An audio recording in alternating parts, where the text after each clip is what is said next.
Merci, Monsieur le Président. Alors que la France s'apprête à accueillir un sommet sur l'intelligence artificielle, la question est plus que jamais politique.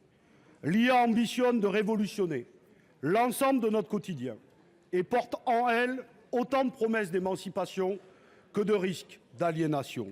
Son développement est un enjeu majeur. Les États-Unis investiront près de 500 milliards de dollars avec le projet Stargate, dont le géant OpenAI, et la Chine rayonne avec DeepSeek. Et la France?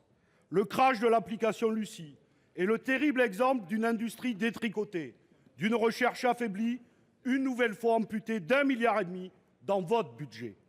La question est pourtant existentielle. La France va-t-elle se vassaliser à ces nouveaux impérialismes ou sera-t-elle en capacité de bâtir une régulation plus ambitieuse que l'IA Act européen, bien trop timoré face aux tyrans numériques? L'IA doit être un bien commun de l'humanité, mise au service de progrès humains, écologiques et scientifiques, et non un outil détenu par quelques milliardaires au service de leur seul profit. Et là, votre politique du en même temps est intenable. On ne peut, à raison, dénoncer l'alliance internationale de tous les réactionnaires et dérouler le tapis rouge à Elon Musk, l'homme qui fait des saluts nazis, s'invite au congrès de l'AfD après avoir participé à la victoire de Trump.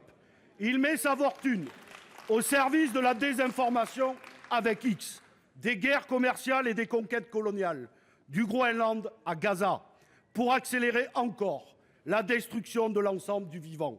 Madame la ministre, nous vous demandons donc solennellement de signifier clairement à Elon Musk qu'il n'est pas bienvenu à ce sommet, car nous ne partageons pas son projet de société, d'agir pour le développement d'une IA éthique, fiable et souveraine au niveau européen, et de proposer une COP mondiale de l'IA sous l'égide des Nations Unies. Je vous remercie.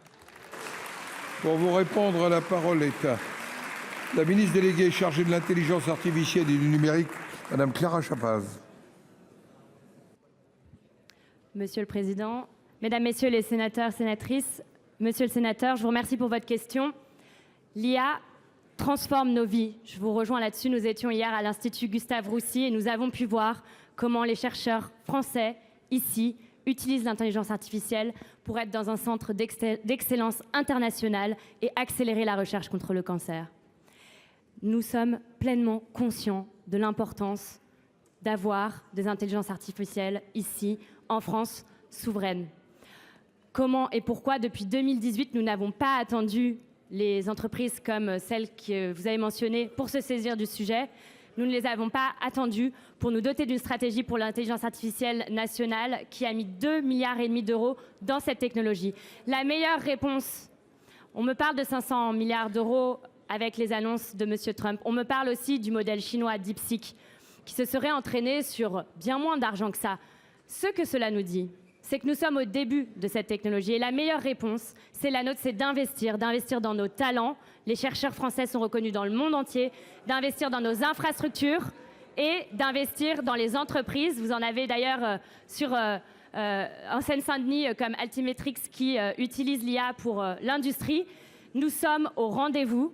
Et la question qui est la nôtre, la question de la vision, parce que vous avez raison, l'intelligence artificielle n'est pas seulement technologique, elle est absolument politique. Il suffit de demander à DeepSeek ce qu'il pense des faits historiques en la matière pour vraiment prendre conscience de ce fait. La meilleure réponse à ça, c'est l'enjeu diplomatique que nous portons aussi, celui de mettre tout le monde autour de la table, car s'il y a...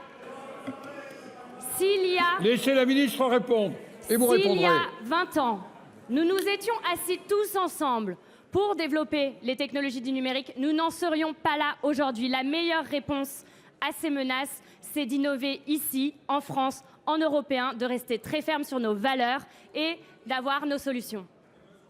Merci Madame la ministre.